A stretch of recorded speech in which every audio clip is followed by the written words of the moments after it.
federal monies from COVID relief funds, that we've applied for, and that working people. yeah, that working people. that are tax dollars. Right. Yeah. So Yeah. it's Working class people. yeah. You're listening to Reparations in Action here on Black Power 96.3. Reparations now! Uhuru. You're listening to the Reparations in Action podcast and FM radio show, also known as White Lies Shattered.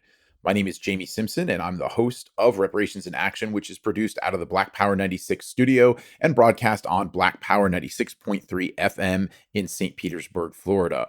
Reparations in Action is a program of white solidarity with Black Power.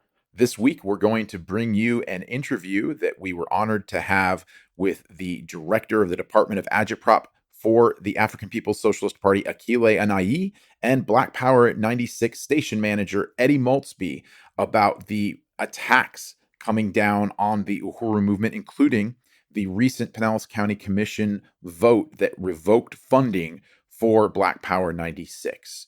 So first, we're going to play some clips from a recent Pinellas County Commission meeting where supporters spoke out demanding that the commission resume its funding for the Black Power 96 radio station a week after the commission had revoked a grant that had already been given for upgrades for equipment at the station. I'm here to say that the commission's decision to take these resources away from APDF and Black Power 96 radio is purely politically motivated. It has nothing to do with whether or not they believe a radio is of necessity.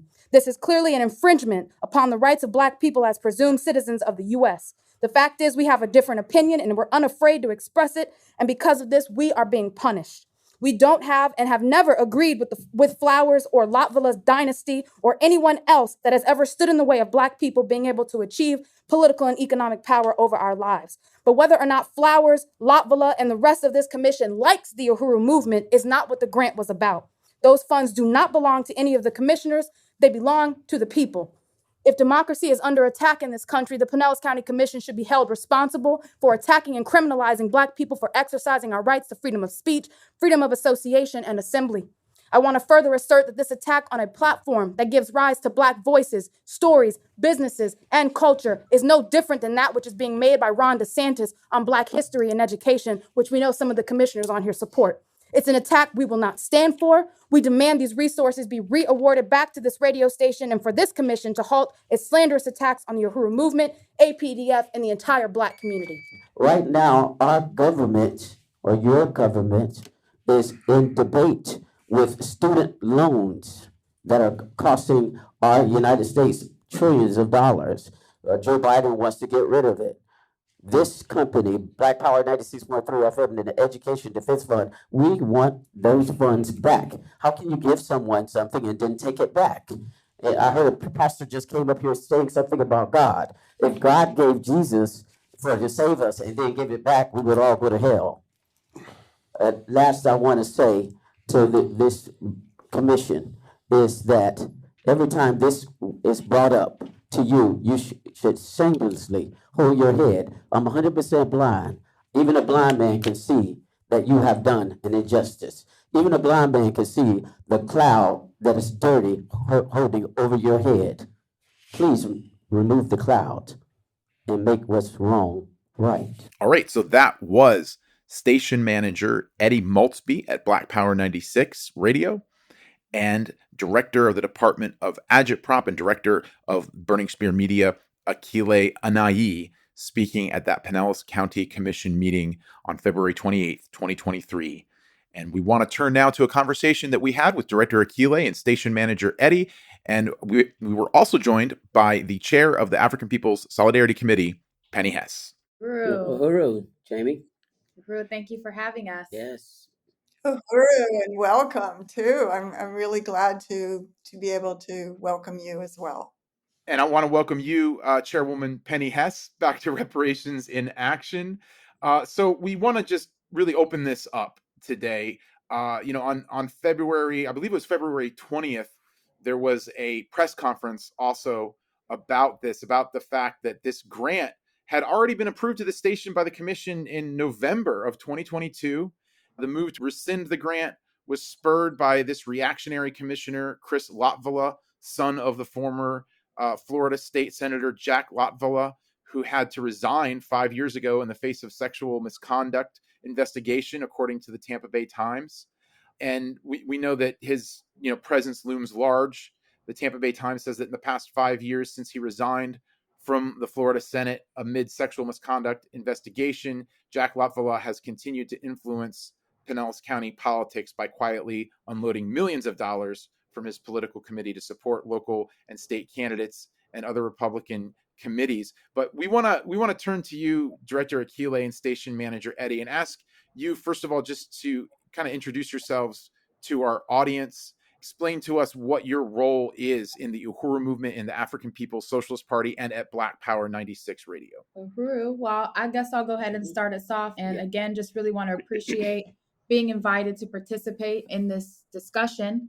And as you've mentioned, I'm the director for Burning Spear Media. This is an institution and apparatus of the African People's Socialist Party and is responsible for the production and distribution of ideas through the various mediums that we have access to, which includes our Burning Spear newspaper and our relationship with this wonderful, incredible station that is a project of the African People's Education and Defense Fund, Black Power 96 Radio. And, you've mentioned at the beginning of this program that the theory of African internationalism, founded by Chairman Amalia Shatella, is something that has helped us to explain the world, what it is that we are looking at and how we can understand and how to change it. And this theory of African internationalism, we have a responsibility to get it out there into the world. And again, through various mediums accessible to us, and to create the mediums ourselves, which is, really why this struggle is important, because African people are in a process of creating these institutions to contend with the narratives, the lies, the slander, and, the ability to project our own voice, our own definitions. These have been the vehicles, and we've made this stuff happen from the ground up. We built it. It's been the vision of Chairman Amalia Shatella for over 50 years. But this is what I do and how I participate in the African People's Socialist Party. And I want to turn it over to comrade DJ Eddie Maultsby, the station manager for Black Power 96. Well, comrades, thank you so much, Director Akilé, for that. And yeah, I want to just say pretty much the same. My name is Eddie Maultsby. I'm a proud member of the African People's Socialist Party. Director Akilé said it a lot. This station manager, and just managing the station is just not about playing music. I want to be able to forward the mission that we have been started here. This mission has been going on for 50 to 60 years of getting people together, getting people united. And this radio station is a tool just to do that. We play music and we have shows, but again, we need to put out the narrative of not just explaining the world, but changing it. And that's what the station is all about: getting people together, getting united, such as people as yourself, Jamie and Penny Hess, under the Solidarity Movement. It's a movement that is going on, but it's something that has been created. And the idea is there, changing people's minds, changing people's heart and soul, and doing the right thing by African people. We're not asking and begging for anything. This is a demand. This is the demand that we have our own economic development, our own education, our own health for ourselves. And that's the basics of this radio station, putting out that narrative, changing people's, again, the ideas and thought process. Because as we know, the colonial system has brainwashed a lot of people. People are just going along with this system, and this system is corrupt from A to Z. And we have to change that. And that's what we do here at Black Power 96. We're changing the narrative. And I'll salute to the chairman, Amalia Sotella, and I want to also salute the deputy chair, her vision and all that she's done in the different institutions that she created for African people everywhere, not just here in St. Petersburg, Florida, where the station is, but all over the world. I mean, you can listen to our station by downloading the apps. It's free. Go to blackpower96.org and look for the Listen Live and click it. It's something very, very powerful should be out there and said in the world, and Amalia Sotella is saying it. Uhuru. Uhuru, thank you so much, Director Akilé and DJ Eddie. Very powerful and moving. And I love the station and appreciate it so much. It's very unique, and I hope we could talk about it a little bit more. And I also really appreciate the slogan, not just explaining the world, but changing it. That's so awesome. So I just wanted to ask you, I know there's some really innovative kinds of things that you both have introduced to the radio station, like, just a policy of playing all of the local talent there and artists. And so tell us a little bit about that and the impact that the station has on the community as well as the response from the community. Uhuru. You want to talk? No, you go ahead. Okay. Well, again, station is just not for playing music. Nevertheless, we have opened it up to local artists. I was a local artist here in St. Petersburg, Florida. I was born and raised here and singing downtown on the streets of McCoy's, outside in the street as a street performer. And I played for 35 years before I came here at the station. But during those years, I would spend hundreds, if not thousands of dollars making a recording. And I would take this recording to the local stations here and send them out and mail them out, and no one would play them. I was brokenhearted. I spent $600 to $700 in 1980 five. And believe me, $600 a lot of money then. It is now, but then sure enough, and I would make these recordings and knock on doors, go to door to door radio station. I don't want to name the stations, but I would go to stations and hand it to them and say, "Could you please play this?"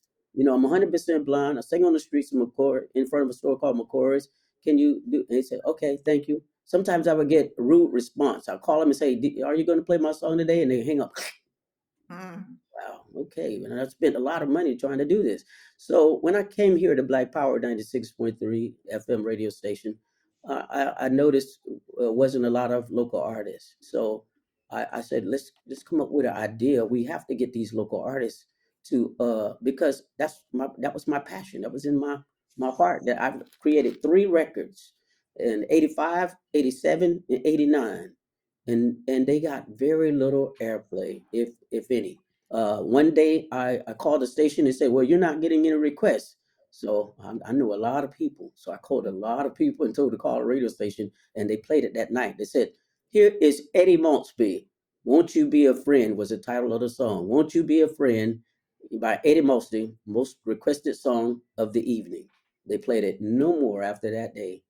Wow. And so I know how hard it is for local artists. And these local artists have come in and they're hearing about Black Power 96 wants to play local artist music. And they've been submitting music from as far as Africa, Canada, Donna and Shaka from Canada, Madam Trauma from New York, North Carolina, but just all over. Siemens from San Diego, California, Houston, Texas, just so many. Kenny Ken, and from Indianapolis, Indiana, Chicago, Illinois, Berwyn, Illinois. The list is going on and on. They're sending their music in, and they love it. They Wow. love it because we're giving them the commercial airplay that they're looking for in their eyes. Even though we're a low power frequency station, but we're huge.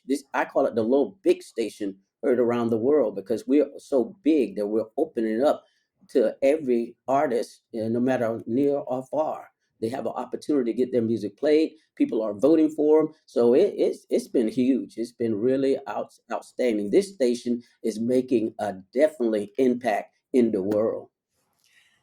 That's so exciting. I don't think there's very many stations at all that do something like that. We are one of a kind. One of a kind. Yes, it's one of a kind, and that's wonderful. It needs to be really, like you're saying, it's a big station. Yes. It's not a little station. And Directly, I don't know if you want to add to that. Well, yeah, in terms of the impact of the station, and just to mention that the program is local going global that Mr. Eddie was speaking of. I know that people have gotten record deals from this, performing in concert halls, being opening acts for some other major artists, as a result of first getting their music played on Black Power 96 radio. Yes. And we've known the institutions of APDF and those, in the Uhuru Movement to do that, to offer a platform, to offer a kickstart for African people to be able to develop their own economic capacity. So that's really significant. And in terms of the influence, and I just want to say that Black Power 96 Radio is operated off of the resources that are donated by people in this community. For 6 years, we have operated off of donations, fund drives, that we have twice a year, people paying out of pocket to keep this station on the air. And I think that says something about the impact of it. Also, anytime there's something going on in this community, people look to this radio station to get an understanding of what's happening. And, they come to the station, they, as Mr. Eddie would say, bang, bang, knock, knock on the door.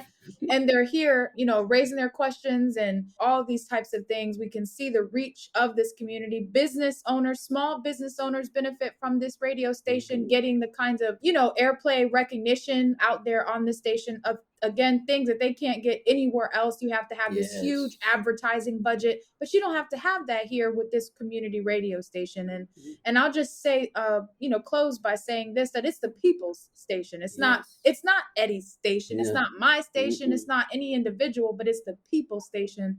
And it has served that purpose since its founding 6 years ago and continues to serve that purpose. And we see the evidence of that by the fact that we are still on the air based on the people's decision to keep it on the air.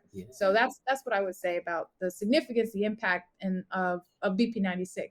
It's so evident that it is the people's station. And, Director Akilé, in this press conference that you held, that you led on the steps of we're right outside the St. Petersburg Police Department, the day of the FBI raids on the Uhuru Movement, you addressed how the colonial state has attacked these programs on July 29th, 2022, these programs that are really the only thing serving the African community, serving the African working class, and that this colonial state also attacked Chairman Omali Yeshitela.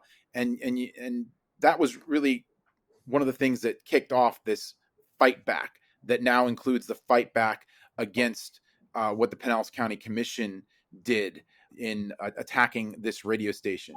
Can you just address the context that this is all happening in? Yeah, I think that's really important because first of all, we have to look at the whole world when we talk about what happened on July 29th. Because when you don't look at the world and you exclude, what happened to us or make it some kind of isolated incident, then you can't properly understand it. And even the FBI and US government's explanations might become your explanation, because if you're not looking at the world, then that might make a little bit of sense. But what we're seeing, throughout the world is that the colonial powers who've had a grip, who have set the terms for how everything in this world has to operate. And that system, this social system, as the chairman has defined it, as a colonial mode of production, that this is something that has reigned over the existence of African and colonized peoples for 600 years. It's a system that we've been forcibly locked into. And as a consequence, African people have never known peace, have never known prosperity, have always had to, for centuries, work for the betterment, the upliftment of the colonizer, to produce and reproduce life for the colonizer versus producing for ourselves. But what we're seeing now is that world order that came into existence through colonizing and snatching Africa and killing the indigenous people here in the US, or what they call the so-called Americas, and every other place that, the colonial powers of Europe have attacked, that order is shifting fundamentally, and that the colonized and oppressed of the world, Africans, as a central component to this, are changing that situation, and that this creates a serious and profound crisis for the colonial powers of the world.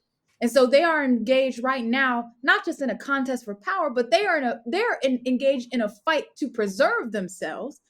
And part of preserving themselves means that they have to attack Black people, and they have to specifically attack the African People's Socialist Party, who has represented for 50 years the genuine aims and aspirations of African people. They have to attack this organization because it's had the audacity to actually challenge and negate the influence of the colonizer in our community by creating institutions and programs of dual and contending power, self-determination programs for African people. And that's what this radio station represents, and everything that APDF is and does represents self-determination in the hands of African people. So just like Miss Sturdy said, we don't beg anybody to do it for us. We do it for ourselves, because we're not looking for welfare handouts or anything like that. We want to be able to feed, clothe, and house ourselves on our own terms. We don't want the colonizer intervening in that process. We don't believe the colonizer has a right to intervene in that process after stealing the productive capacity of African people for centuries. It's out, so this is the struggle that we're engaged in.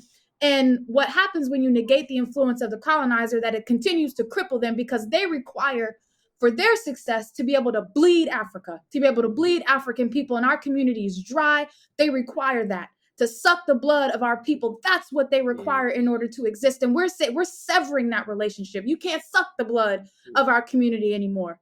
The vampire, we're putting out the garlic and the sunlight and everything. We're driving them out, So this is fight back. Yeah. Fight back. And so, and that's why they attack this organization. That's why they attack this station. That's why they attack these programs, not because of some absurd notion of working for Russia. No, it's because Black people have been working for ourselves, and they can't have that. I think, again, it's really important to lay the context of this so we can really understand the true basis that, as Chairman says, freedom is illegal for Black people.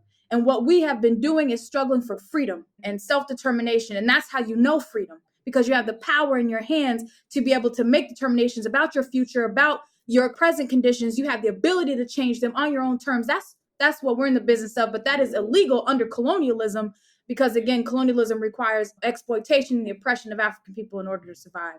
So, Uhuru. Yes. I mean, I think that, like we were saying, it's so hard to describe the Black Power 96, but it expresses all the things you're saying, but it does it in the culture, in the music. And then and I love it that you can be driving in your car and this can be on the radio, and you can hear Chairman Omali Yeshitela or Malcolm X or even Reparations in Action, and then the music from all around the world. And there's also a Norman Richmond show. Just it is really revolutionary. It is really inspiring. It feels like a new world, especially when we look at everything that is out there in the commercial world. And and just that the FBI would raid this on July 29th in such a brutal way. Just say a little bit about that, and then we'll go. Just the hundreds of people and how they broke down the doors, etc. July 29th. I mean, it's the kind of violence that Africans have come to know and expect coming from any iteration of the colonial state. And the FBI on July 29th, they conducted simultaneous pre-dawn raids on the Uhuru Movement and our institutions. They attacked and raided the home of the Uhuru Movement's leader and founder, Chairman Omali Yeshitela, and APDF president and architect of our Black Power blueprint and these economic programs, Deputy Chair Onizine Yeshitela. They used flashbang grenades. They had drones and assault rifles that they pointed at the chairman's chest. At the same time, they were doing this in St. Louis, Missouri. They were attacking our comrades in the Uhuru Solidarity Movement, comrades such as Comrade Chairman Penny Hess, in the south side of St. Louis, in the white community at the Solidarity Center, attacked the private homes of members of the Uhuru Solidarity Movement and the Solidarity Center itself. And they were doing the same thing in St. Petersburg, Florida. They sectioned off this community around the Uhuru House, and they raided the Uhuru House. I mean, sent a whole troops, into this building, and left just damage all throughout the building that we had to pay for to fix, stealing files, and from all locations, stealing files, laptops, cell phones. They're stealing hard drives out of our archives here at the St. Petersburg Uhuru House. They're at my, private home, and they're, telling me to come check they're using the St. Pete police to tell me to come check my car because they think it's been broken into, to then be surrounded, by a dozen FBI agents. So this is what they did, again, on July 29th, very reminiscent of what they were doing to us in the 60s, when they were killing and putting us in prison. Yeah, that's in summary, and of course, we know that the attacks happened before July 29th. Here in St. Pete in particular, when this person on July 2nd came out with a military grade flamethrower and torched the red, black, and green flag. And we know that the FBI has been attacking us subsequently in a series of attacks. But yeah, that's what occurred on July 29th. I'll also add, Penny has that particular day. It was I was called by the FBI that morning. Asked me was I at the radio station because I was on my way. So and they called me to ask me. But the thing I wanted to put out there is to say that attacking the Uhuru House, they made sure that they did want to silence the station, because if I was able to come here and say something's going on, and then people would come out in force to back this movement up, because they have been doing that for years and years. We know about the rebellion in 1996, Tyrone Lewis, and the people fought back against the state and United States and St. Pete armed forces. And I think that is should be said, that they want to silence this station, and that's how they did it. They just came in and kicked in, but they called me first. They called me. I was one of the first persons that talked to them. Wow. So outrageous. And Jamie, you're going to let's talk about the grant. Yeah. And the commission meeting and what happened. Let's talk about that. Jamie, Yeah.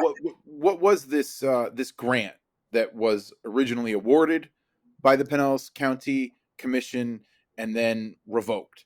Can you tell us about these economic sanctions? Yeah, and so regarding the attack that was made on BP 96 specifically with this grant, it was I think it was like almost $37,000 worth of resources that were from its federal government monies from some COVID relief funds. It's like called the ARPA funds.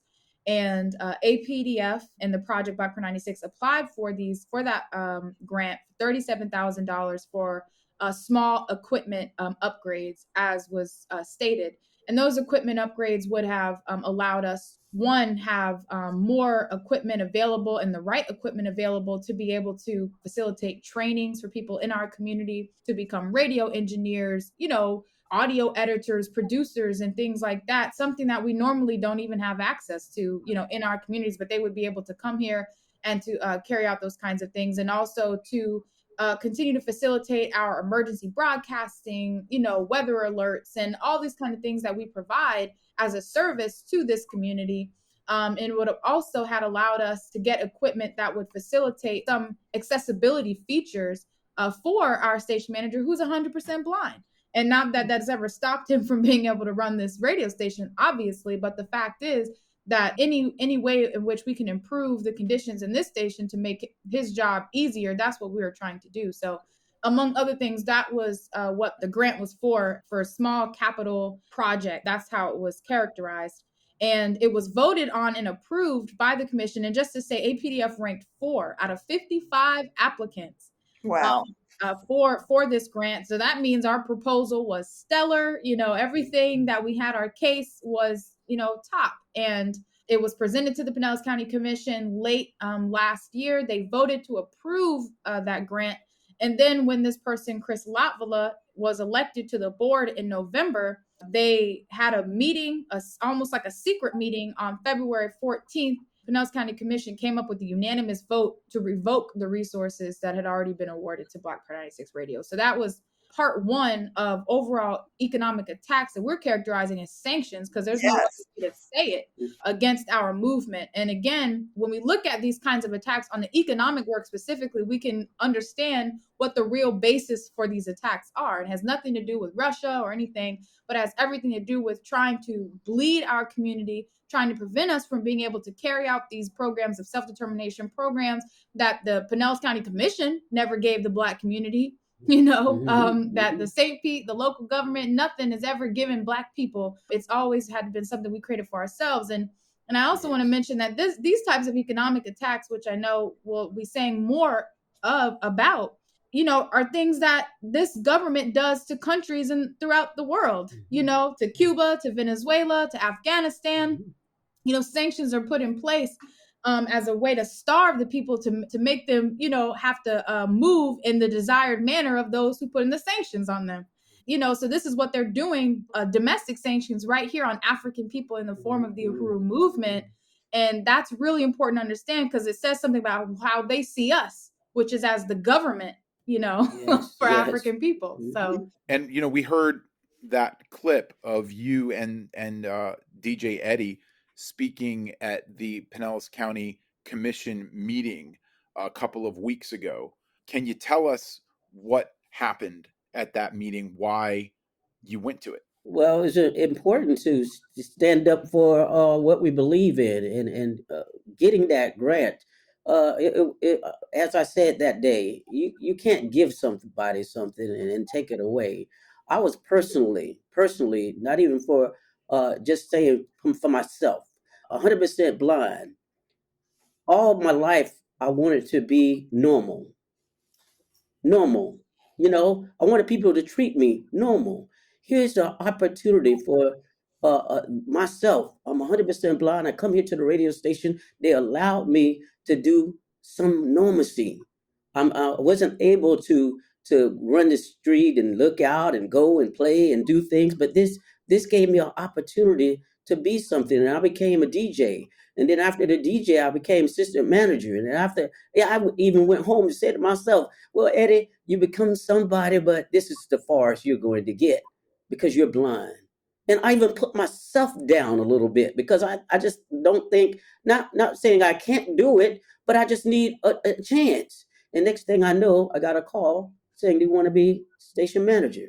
And I was like, hallelujah, I can't believe this is happening. And then we go and we apply for the grant. We do everything possible. I'm praying. I'm saying, look, yes, we got the grant. I can get stuff to really help me now. The accessibility to computers to talk with me, and I can move this station to a better height. And then to get it to snatch away after you said yes, that hurted deep inside of my spirit.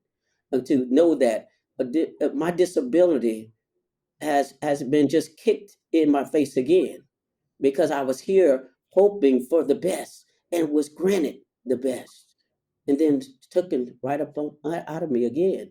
Now I'm back down to zero. How can I get these pieces of equipment to help me help myself, help my other people, black people, the people station? We just got through talking about it. This hurts, and that's why I was moved to go talk to the Pinellas County Commission, because what they did is absolutely wrong. Not only wrong, but how can they continue to do this to black people? How can we keep letting this happen? We have to fight. We have to do what we need to do. So going there, it wasn't something that I said I'm going to go there. This was out of hurt. I went out of hurt for not only me, my people, but I took it personally when they took the $37,000 away because they took my ability to be normal. Uhuru. That's And outrageous. Uhuru, and can I add to this? Yeah, sure. Or Yes, yes. yeah, we organized a contingent of forces to come and speak and to give their own stories. It wasn't even something that we had to, like write for anybody. Like they go up and they say their own stories because they have this personal relationship and this experience with the radio station. We had a local artist who joined us. We had a young, I believe, 19 years old, who just got employed here at Black Pro 96 as a software engineer. And it's like where you're, and as an African, you get hired as a software engineer in the African community. You don't got to go work in the colonized community. You can work in your community as a software engineer. So we had, this brother there to speak. We had, business owners who have used the station to be able to put out their events, to put out, their business. And comrades in the solidarity movement to say that, this commission meeting and this body does not get to reflect the views of the opinions of the white community, even that, the white community supports Black Pro 96, listens to Black Pro 96 radio, listens to White Lies Shattered. And comrades Jamie, was there, put forward a powerful statements, comrade Johan and comrade Janice, who is one of the administrative staff with the African People's Education and Defense Fund, delivered powerful statements that, didn't just talk about, just themselves, or but just to say this is what this institution does. Like this is, I mean, it's not something we're just saying have this come, but people really been affected by. Yes. There are statistics to back it up to say this is how this institution has, you know, intervened and uplifted, you know, the lives of our people in this community. So that was really powerful for us to do and to put out in the faces of the Pinellas County Commission, you know, in the faces of those who spearheaded the attack. Chris Lotvola we mentioned, but we also have to mention Renee Flowers, a notorious sellout right here in the city of St. Petersburg in Pinellas County, you know, who is part of the hand-picked Negroes that the colonial ruling class has picked to be able to work against the interests of Black people. She's been doing this for years. And, you know, she was part of making sure that we did not receive these resources.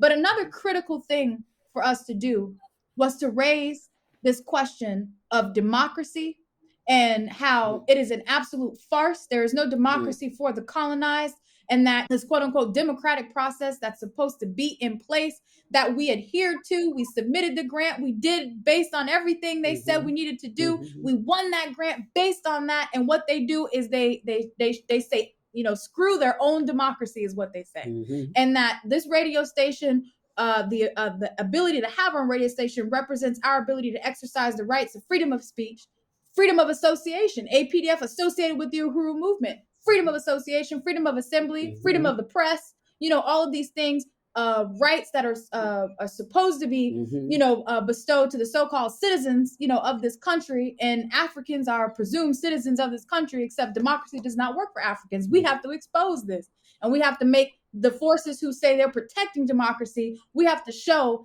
that they don't give a damn about democracy. They only care about being able to, you know, to oppress and exploit African and colonized people. That's what this is about, and that's what their democracy allows them to do.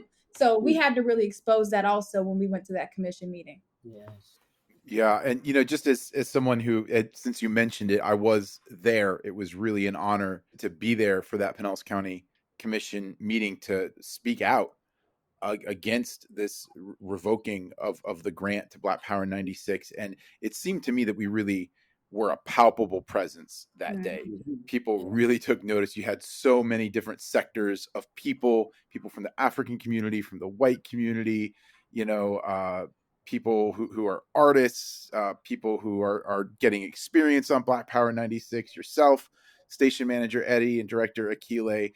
What did you think about the success of that Pinellas County Commission meeting, the speak out, and especially coming on the heels of that powerful press conference at the Uhuru House immediately after the Pinellas County Commission attack? I mean, I was very, very pleased and excited about it, and it just showed a real serious momentum, very much, a lot of support for this movement. You know, and sometimes in ways you can't even expect it, because we're doing this work all the time. So how we are reaching people sometimes, you know, it takes, you know, for people to come and say, hey, this is really instrumental in my life, you know. So to have these people come up and say that on their own, you know, was just really, really powerful. And you know, also able to really build and win unity from other forces in this city, you know, some of the, you know, what they characterize like the makers and shapers here, you know, being able to build those relationships and support for this movement. Because, you know, what we're doing, being able to sum up that this attack on this radio station, this attack on our movement, is an attack on the rights of Black people to be able to do for self, is to be able to have a radio station that we call our own in all of these institutions. And that's, you know, what we want to unite people around, is that Black people should be able to do this. We should be able to do this without fear of loss of life, limb, and livelihood. We should be able to do that. And so we've been able to really win that, I believe. And, you know, that was, I think, demonstrated certainly at the Pinellas County Commission meeting. Yeah. So, you know, I just thought it was very powerful, and people felt empowered to be able to do that, by the way. I mean, some people, they'd never done a demonstration or anything in their life, and they came and they did that, and they went in front of these people, which is sometimes scary, because these are the, you know, these guys that loom in the shadows. You never even see them half the time, because they're never doing anything for our community. But, you know, they were able to look them in the face and say this, and that's a kind of feeling of power, you know, that you got to carry with you when you're doing something like that. So I think it really, really just mobilized the forces that were participating as well.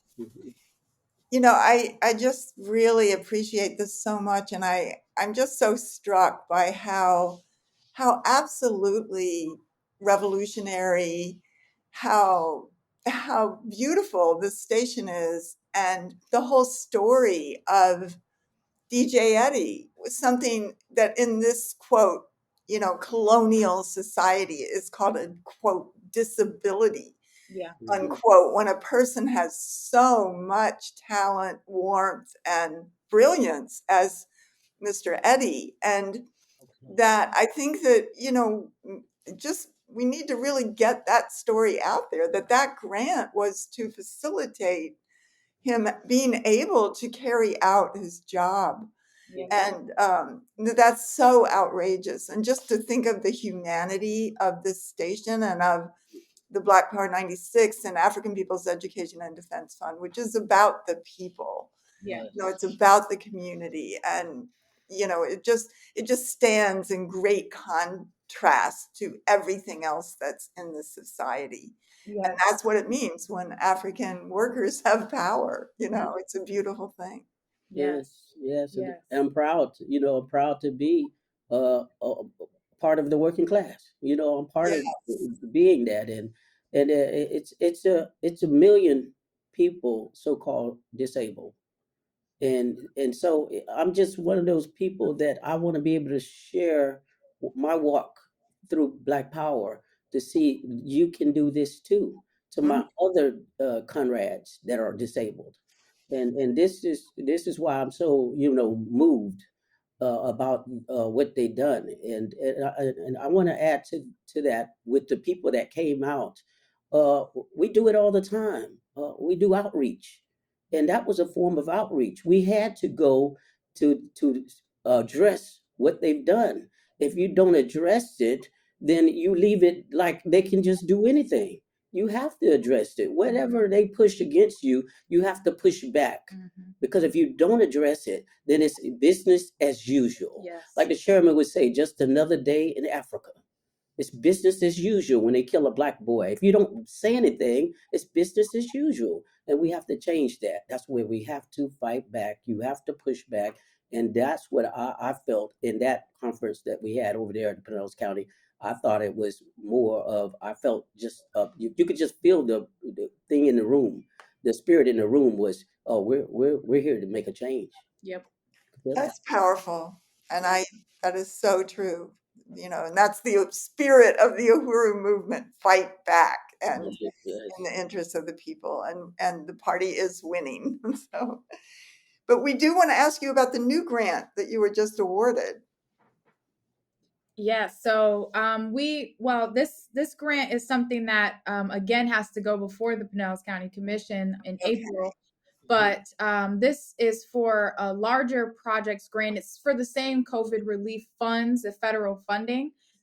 So this grant was for something like about $60,000 for a generator for the building that stands at 1245 18th Avenue South in St. Petersburg, Florida, where we don't just house a radio station, but we house a community commercial kitchen.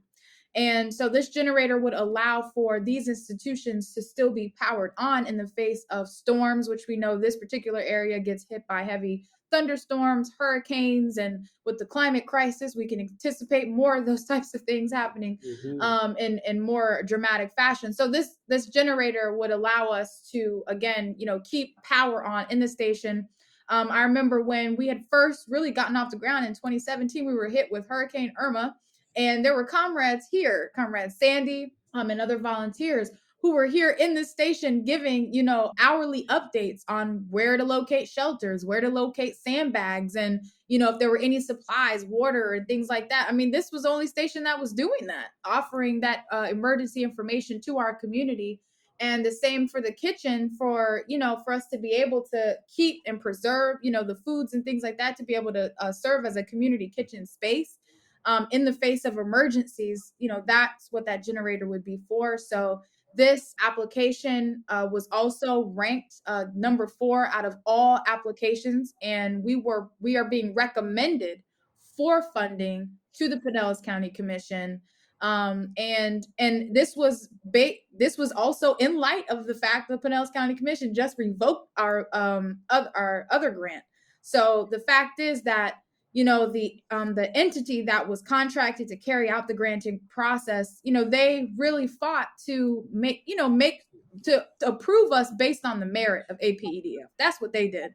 And despite these attacks, they said we're going to recommend them because this is who they are, what they stand for, what they're aiming to do with these resources. So it's a really big deal. Again, this was you know what happened last year. We got recommended. It went before the commission. They approved it. So this is, you know, the situation we're looking at now. But that's what the grant is for. The generator, we want to be able to get with those grant resources. And again, the work of APDF and the Uhuru Movement really speaks for itself. Yes. And it stands out among the rest. It really does. Yes. And no one can say that they're doing the same things for the African community. Can't. And so that's what people have to see when they come across our applications. And, you know, so I think that's, you know, what we really, really can pull from that is that this is something that is recognized. APDF standout institution, the programs, the work that we do, none other can touch. And it's the only one that does it, you know, for this community. And this is. Let me just ask one thing. So you're saying the granting agency put you at number 4 and wants to award it, but it has to again be approved by the same correct right-wing white nationalist board. Right. And so we have to see, you know, after this speak out, will anybody change their mind or, you know, etc. So right. And yeah, and just to say again that these are not commission dollars. These are not coming from the Pinellas County Fund. This is federal monies from COVID relief funds, you know, that we've applied for, and that working people. That our tax dollars. Right. Yeah. So it's working class people. Yeah. So I just wanted to say that because the way the commission, you know, has moved up to now in terms of approving these funds has been based off of their own political position against the Uhuru Movement. And so I just wanted to reiterate that part. Wow. And, you know, it's just such a revealing thing, this process that just demonstrates the extent to which this movement and this radio station is absolutely something that comes out of the African working class. And it just becomes increasingly difficult for any of these entities from the colonial ruling class to suggest that they, on the one hand, support the Black community, while on the other hand, they're attacking this movement and all these institutions that are almost single-handedly addressing the needs of the Black working class.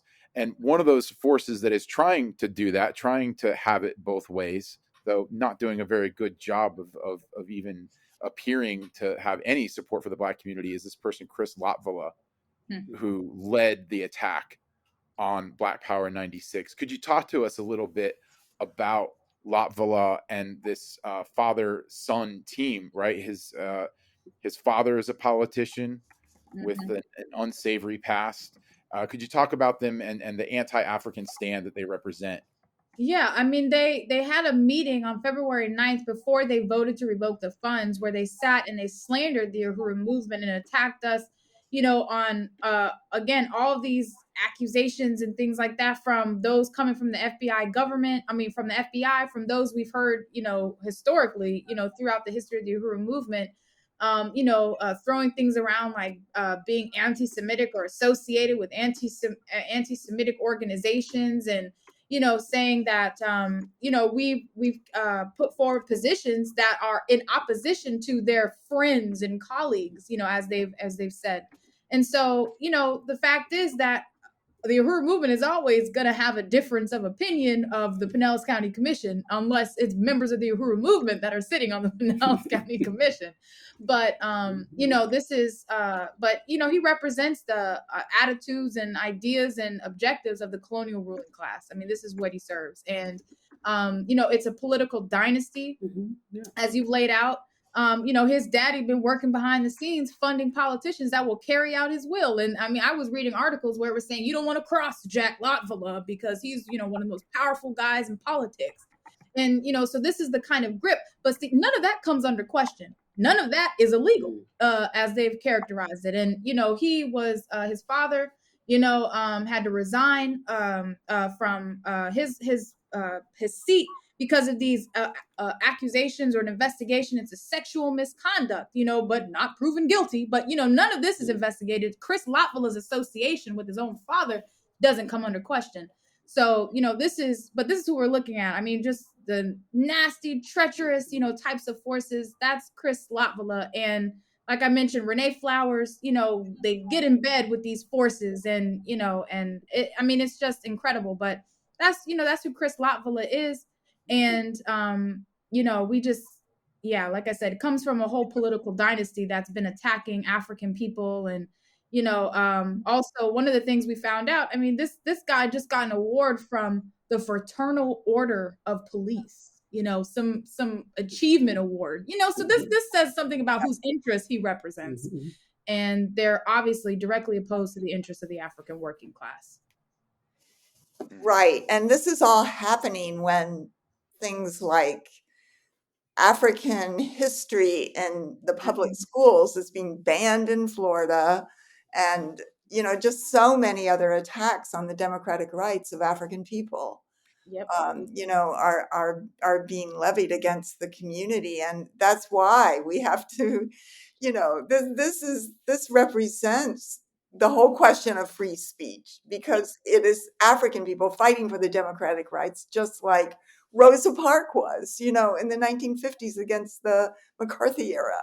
It's what will change it. It's what will transform the world, not just explaining the world, but changing it. So it's very, very powerful struggle. Yes. Yeah. What did I hear?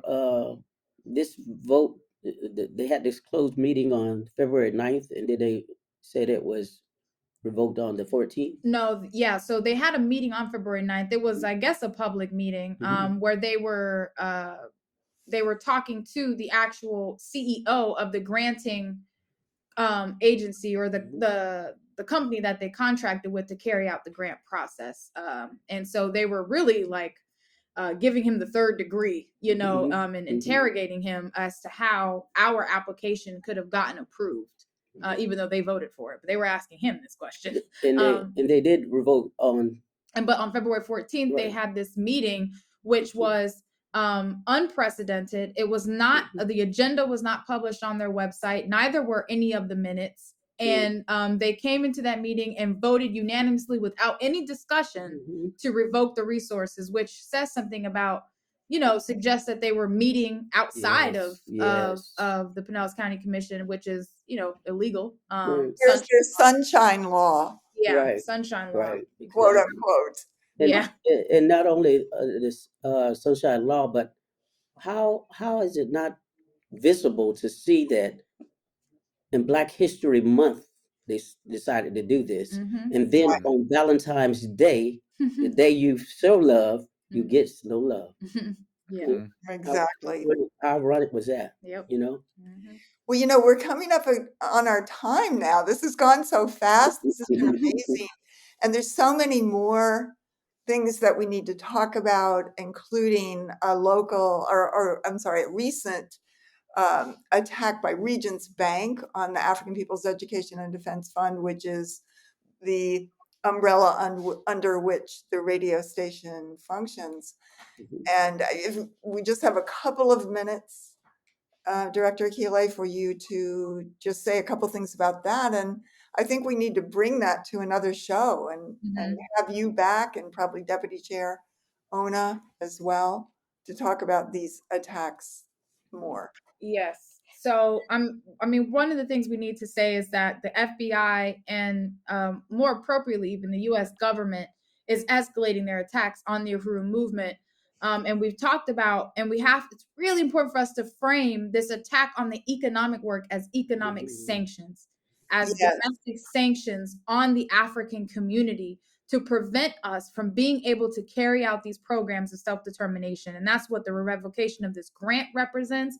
And most recently, this attack from Regions Bank, this banking institution that APDF has actually had a working relationship for, I think, over 20 years, it was said. And all of a sudden, with no explanation, they want to sever ties with the Uhuru Movement and any accounts associated with the Uhuru Movement. And this disrupts so much of our economic work. I mean, and the just the fact that we have to go through a whole process now of canceling these accounts and et cetera. I mean, it's just a thing that is attempting to take us off course and an attempt to starve us economically. I mean, it really is as plain as day what this is about. And you have a situation where the leadership for or of regions just brought on someone from I think either formally or part of the FBI into now their their organizational body, into this is all happening at the same time. So I'm just saying that because it's not a coincidence. But again, this is something that we've had a relationship with regions for something like 20 years, and we have a lot of of our accounts and things like that associated with Regions Bank. And now they, again, without explanation, want to sever all ties. But we know what the explanation is. I mean, if you want to know what the explanation is, we can look at all the other attacks that the U.S. government have been making against the African People's Socialist Party, against the Uhuru Movement, and against Chairman Amalia Shatella. So, that's in brief, what I can say, about this recent attack. It just represents an escalation, and it's as serious as the looming indictments over the heads of Chairman Amalia Shatella and the so-called unindicted co-conspirators and other, members of this movement. That's the kind of, that's how we're seeing it, taking it very seriously. And again, I mentioned they do this to other countries throughout the world when they're trying to force their hand into a position that works in their interest. That's what they're trying to do to us. And but of course, they will not be successful. And we're going to keep on pushing because even though they revoked $36,000, Black Prayer 96 still on the air. And we can still do what we want to do. So People's Station. The People's Station. So so that's what I can say in brief about that, Comrade Penny and Jamie. I really appreciate the idea of the sanctions, the analogy, which it is, in fact, because this is a struggle for dual and contending power, for power in the hands, political and economic power in the hands of the African working class. And that's why it is so dynamic. And yes, the struggle is going on. I like Director Akilé said it. They're destroying their own democracy. Exactly. Exactly. Well, I really would just want to deeply thank each of you and salute you for the work you're doing and for this really clarifying and I think critical discussion we've been able to have today. It seems like a lot of what we're doing on Reparations in Action this period is summing up the ongoing counterinsurgency war on Black liberation. It has so many fronts. But the movement is just carrying out this amazing counteroffensive.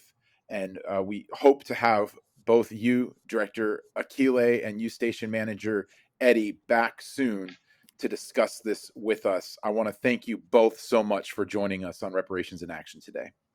Thank you. Uhuru, and thank you. Vanguard up. Relentless. Vanguard up. Relentless. We'll see you next time. Thank you so much for tuning in, Uhuru. This has been an episode of Reparations in Action, a biased podcast of white solidarity with Black power. My name is Jamie Simpson. We'd like to thank our team of volunteers. Our sound engineer is Aaron Loss, who also composes our theme music. Our research coordinator is Alex Pletcher. Reparations in Action is produced by Penny Hess, Jesse Neville, and Lisa Watson from the Black Power 96 studio in St. Petersburg, Florida.